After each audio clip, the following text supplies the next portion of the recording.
ବିଗତ ପର୍ଯ୍ୟାୟରେ ଆମେ ଆଲୋଚନା କରୁଥିଲେ ପ୍ରଥମ ସ୍କନ୍ଧର ଚତୁର୍ଥ ଅଧ୍ୟାୟ। ଆଜି ଆସନ୍ତୁ ଆସ୍ୱାଦନ କରିବା ପ୍ରଥମ ସ୍କନ୍ଧର ପଞ୍ଚମ ଅଧ୍ୟାୟ। ଶ୍ରୀ ସୁତ ଉବାଚ ହରଷେ ମୁନିଙ୍କର ଆଗେ ସୁତ କହନ୍ତି ଅନୁରାଗେ, ଶୁଣ ସକଳ ମୁନିଜନେ ହରିଚରିତ ସାବଧାନେ। ଗଙ୍ଗା ସମୀପେ ଦେବ ଋଷି, ସୁଖ ଆସନେ ଦୃଢ଼େ ବସି। ବ୍ୟାସ ପୂଜିଲେ ମନ ତୁଷେ, ଯେ ଜାତ ଗୋବିନ୍ଦର ଅଂଶେ। ହରଷେ ବୀଣା ହସ୍ତେ ନେଇ, କହନ୍ତି ବ୍ୟାସ ମୁଖ ଚାହିଁ। ନାରଦ ଉବାଚ ହେ ବ୍ୟାସ ପରାଶର ସୁତ, ତୁମ୍ଭ ସ୍ୱଭାବେ ଭାଗ୍ୟବନ୍ତ। ତୁମ୍ଭର ଚଞ୍ଚଳ ବଦନ, ଦେଖି ଜାଣିଲୁ ତୁମ୍ଭ ମନ। ସକଳ ବେଦ ଶିଷ୍ୟେ ଦେଇ, ପୁରାଣ ଭାରତ ଭିଆଇ। ସଂସାର ଇଷ୍ଟ ଧର୍ମ ଯେତେ, ସର୍ବ ସମ୍ପୂର୍ଣ୍ଣ ତୁମ୍ଭ ଚିତ୍ତେ। ବେଦ ବିଚାରି ବ୍ରହ୍ମ ଚିନ୍ତି, ଚିତ୍ତେ ନୋହିଲା ତୁମ୍ଭ ଶାନ୍ତି। ଭଲେ ଜାଣିଲି ମୁହିଁ ଏହା, ତୁମ୍ଭେ ସ୍ୱଭାବେ ପୁଣ୍ୟ ଦେହା। ନାରଦ ବାକ୍ୟ ଶୁଣି କର୍ଣ୍ଣେ, ବ୍ୟାସ କହନ୍ତି ଅବଧାନେ। ବ୍ୟାସ ଉବାଚ ତୁମ୍ଭେ କହିଲ ମୁନି ଯେତେ, ମୋର ଅଭ୍ୟାସ ବହୁ ମତେ। ବେଦ ପୁରାଣେ ଅର୍ଥ ଯେତେ, ସର୍ବ ମୁଁ ସମ୍ପାଦିଲି ଚିତ୍ତେ। ତଥାପି ଆତ୍ମା ତୁଷ ନୁହେଁ, ମନ ନ ରହେ ସ୍ଥିର ଦେହେ। ତୁମ୍ଭେ ଯେ ବ୍ରାହ୍ମଣ ନନ୍ଦନ, ତେଣୁ ଜାଣିଲି ମୋର ମନ। ଏମନ୍ତ ସ୍ଥିର କରିବାରେ, ଗୋବିନ୍ଦ ବିନା କେ ବାତରେ। ସକଳ ଶାସ୍ତ୍ର ତହୁଁ ସାର, ଯାର ମହିମା ଅଗୋଚର। ତାହାର ଭକ୍ତି ଯେଣୁ ନାହିଁ, ଏଣୁ ମୋ ଚିତ୍ତ ସ୍ଥିର କାହିଁ। ତୁମ୍ଭେ ସକଳ ଗୁହ୍ୟ ଜାଣ, ବିଷ୍ଣୁର ମହିମା ପ୍ରମାଣ। ସେ ସର୍ବ ଜୀବଙ୍କ ଈଶ୍ୱର, ଯାର ମାୟାରେ ଏ ସଂସାର। ସର୍ଜଇ ପାଳଇ ସିଂହାରେ, ତ୍ରିଗୁଣ ବଳେ ସେ ବିହରେ। ସେ ମାୟା ତାକୁ ନ ଲାଗଇ, ନିତ୍ୟ ସେ ନିଜେ ସୁଖେ ଥାଇ।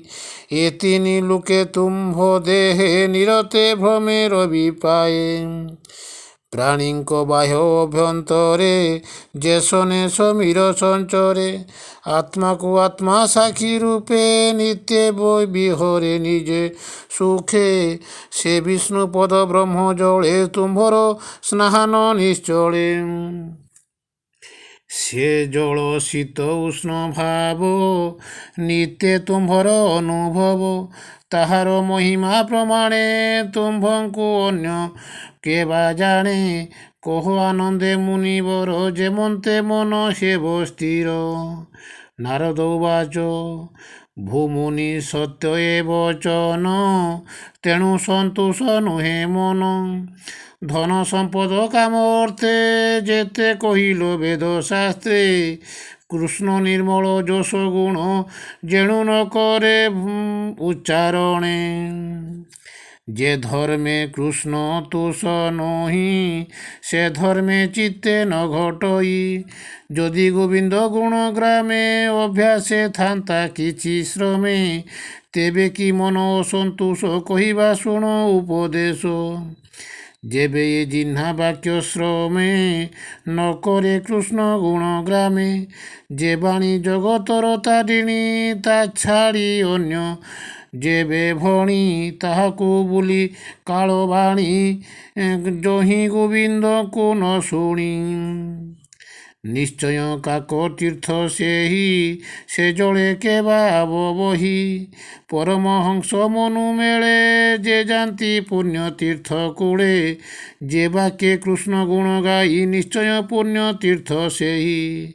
ସେ ବାକ୍ୟେ ଜନ ତପ ନାଶେ, তীর্থ দেশনে পাপ ধ্বংসে কৃষ্ণণ গুণ গাথা যেবে প্রবন্ধে উচ্চারই ভাবে পদ দূষিত যেবে হুয়ে সে বাণী সর্ব পাপ দেহে ଅନନ୍ତ ନାମେ ଯଶ ଗୁଣେ ସାଧୁଙ୍କ ବାଣୀ ନିତେ ଭଣେ ସେ ହରି ଭାବ ଯେବେ ଛାଡ଼ି ଯେ ଯାନ୍ତି କର୍ମ ପଥ ମାଡ଼ି ନିଷ୍କାମ ମତେ ସର୍ବନାଶୀ ତପ ସାଧନ୍ତି ବନେ ପଶି ହରି ମହିମା ଛାଡ଼ି ଦେବେ ଅତି ନିର୍ମଳ ଜ୍ଞାନ ଭାବେ ସେ କାହୁଁ ଅଶୁଭ ନାଶିବ ତପ ସାଧିଲା ଫଳ ଦେବ ସେ ପୁଣ୍ୟ যে পুণ্য বেদ মার্গে করে নির্মল চিত্তে ফল ধরে হরিଙ୍କୁ ନ କଲେ ଅର୍ପଣ ସେ ସର୍ବଫଳ କାରଣେ ତୁମ୍ଭେ ସ୍ୱଭାବେ ଭାଗବତ ମହାନୁଭବେ ଶୁଦ୍ଧ ଚିତ୍ତେ ସତ୍ୟ ବଚନ ଧ୍ରୁବବତୀ ଏଣୁ ଅମୁଗ ତୁମ୍ଭ ଗତି ସମ୍ବାଧି କର ସମାଧି କର କୃଷ୍ଣ ପାଦେ ତାଙ୍କ ଚରିତ ଅନୁବାଦେ ପ୍ରବନ୍ଧେ ଭାଗବତ କର ଅଖିଳ ଜନକୁ ଉଦ୍ଧର ଯେ ପ୍ରାଣୀ ଅନ୍ୟ ମାର୍ଗେ ଭଜେ ହରି ଭକତି ଦୂର ତେଜେ କୃଷ୍ଣ ଭକତି ଲାଭ ଛାଡ଼ି ତୃତୀୟ ବର୍ଗେ ଲୋଭେ ବଢ଼ି ତାହାଙ୍କୁ ସୁଖ ଲେଶ ନାହିଁ ସମୁଦ୍ରେ ଯେନେ ନାବ ଥାଇ ଜଳ ପବନ ମେଘ ତେଜେ କୂଳେ ନ ଲାଗେ ବେଗେ ଭାଜେ ତାହାଙ୍କ ଗତି ସେହି ମତ ଶୁଣଃ ପରାଶର ସୁତ ନିନ୍ଦିତ କାମ୍ୟ କର୍ମ ଚିନ୍ତି ଯେ ଧର୍ମ ଶିକ୍ଷା ଦିଅନ୍ତି ସ୍ୱଭାବେ ମୂଢ଼ ସେହୁ ଜନ ତାହାର ବ୍ୟର୍ଥ ଜୀବନ ସାଧୁ ନିବାରି ନ ବୁଝନ୍ତି ଜଗତେ ନାହିଁ ତାଙ୍କ ସ୍ଥିତି ପାପ ଆଚରି ନର ଲୋକେ ଅନ୍ତେ ଯେ ଫୋଡ଼ନ୍ତି ନରକେ ତୁମ୍ଭେ ସ୍ୱଭାବେ ବିଚକ୍ଷଣ ଭାବ ଭାବେ করে ଜାଣ ଅନନ୍ତ ପାର ବିଷ୍ଣୁ କଥା ତୁମ୍ଭେ ବର୍ଣ୍ଣନେ ସାମରଥ ନିବୃତ୍ତି ପ୍ରବୃତ୍ତି ଏ ମାର୍ଗେ ପ୍ରାଣୀ କରିବେ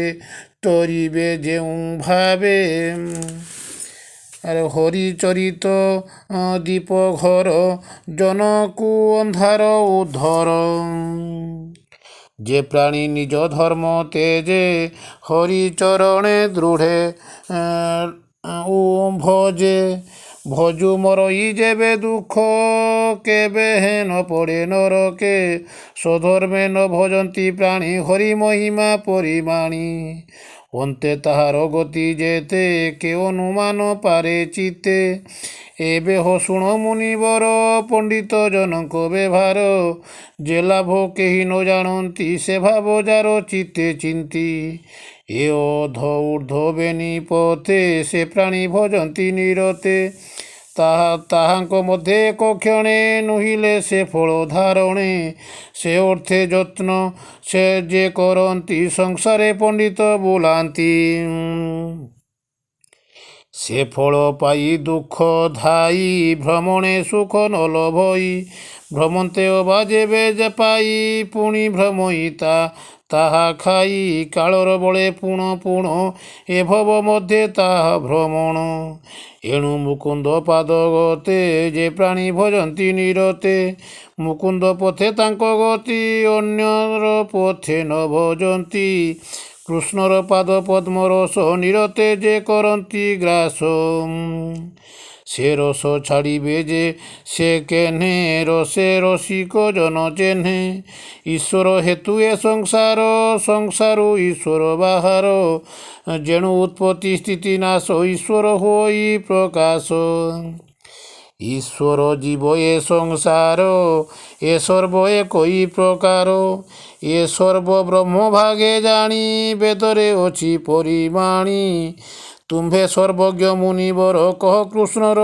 ଅବତାର ତୁମ୍ଭେ ଯେ ଆତ୍ମା ରାମେ ରମି ଅନ୍ତର ଦୃଷ୍ଟି ଅନ୍ତର୍ଯାମୀ ପରମ ପୁରୁଷ କଳା ସୁମରି ଗୋବିନ୍ଦର ଲୀଳା ସଂସାର ନିସ୍ତାରଣ ଅର୍ଥେ ଶ୍ରୀ ଭାଗବତ କର ଗ୍ରନ୍ଥେ ସ୍ୱଭାବେ ଯାର ଜନ୍ମ ନାହିଁ ମାୟା ଶୟଳେ ଦେହ ବହି ତାର ଚରିତ କର ଚିତ୍ତେ ପ୍ରକାଶ କର ଜନହିତେ ଏ ସେ ପୁରୁଷଙ୍କର ସାର ଯଜ୍ଞ ତପସ୍ୟା ନିର୍ବିକାର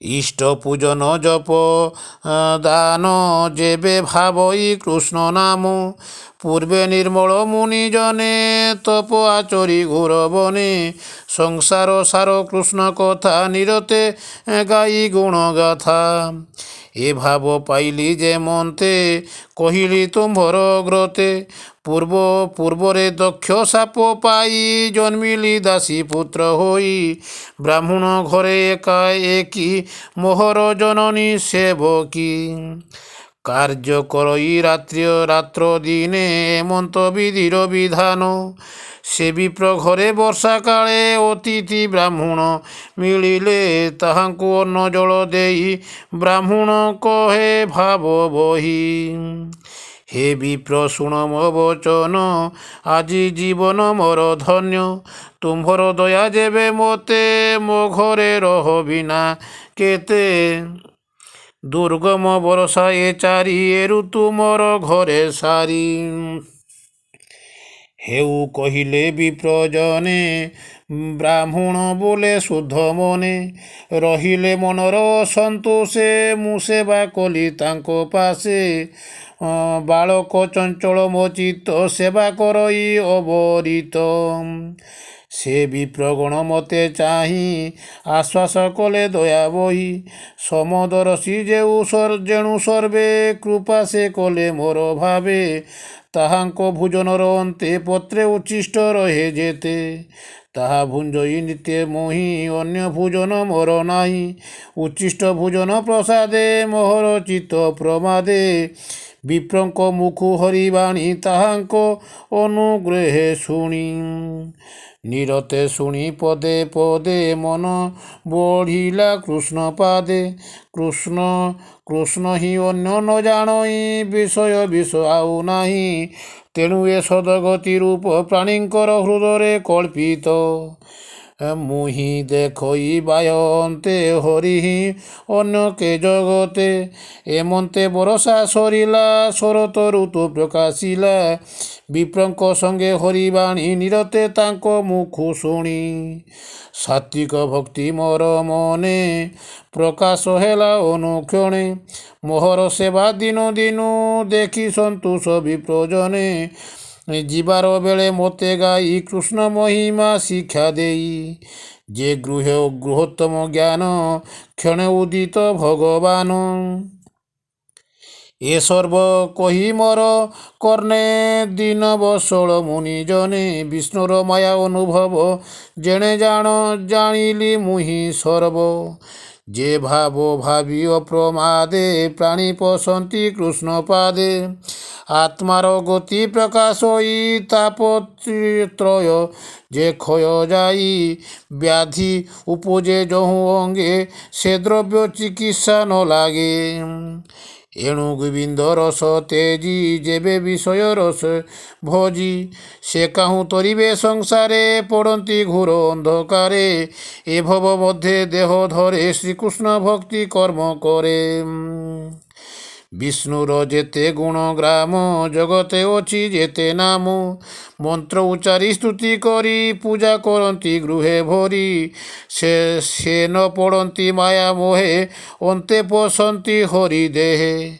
ଏମନ୍ତେ ସାଧୁ ସଙ୍ଗ ମେଳେ କୃଷ୍ଣର ଭକ୍ତି ଯୁଗ ବଳେ ଅଶେଷ ଦୁଃଖ ଦୂର ଗଲା ସେ ହରି ମୋତେ ଆଜ୍ଞା ଦେଲେ ଏବେ ହୋ ଶୁଣ ମୁନିବର ହରିଚରଣ ମନେ ଧର କୃଷ୍ଣର ଗୁଣଗ୍ରାମ ଯେତେ ପ୍ରାଣୀଙ୍କୁ କହ ଭାଗବତେ ବିଷୟାର ସେ ପ୍ରାଣୀ ମରେ ଆତ୍ମାର ଗତି ନ ସମରେ ସେ ଯେବେ ଭାଗବତ ଶୁଣି ତରିବ ଭବ ତରଙ୍ଗିଣୀ ଏମନ୍ତେ ବ୍ୟାସ ଆଗେ କହି ବୀଣା ସଙ୍ଗୀତେ କୃଷ୍ଣ ଗାଇ ସେ ମୁନିବର ପାଦ ଯୁଗେ ସୁଜନେ ନାମ ଅନୁରାଗେ ହୋଇବ ଭବ ବନ୍ଧନାଶ କହି ଜଗନ୍ନାଥ ଦାସ ଇତି ଶ୍ରୀମଦ୍ଭାଗବତେ ମହାପୁରାଣେ ପରମହଂସେ ସିଂହତାୟାଂ ବୈୟାସିକ୍ୟାଂ ପ୍ରଥମ ସ୍କନ୍ଧେ ବ୍ୟାସ ନାରଦ ସମ୍ବାଦେ ନାମ ପଞ୍ଚମ ଅଧ୍ୟାୟ।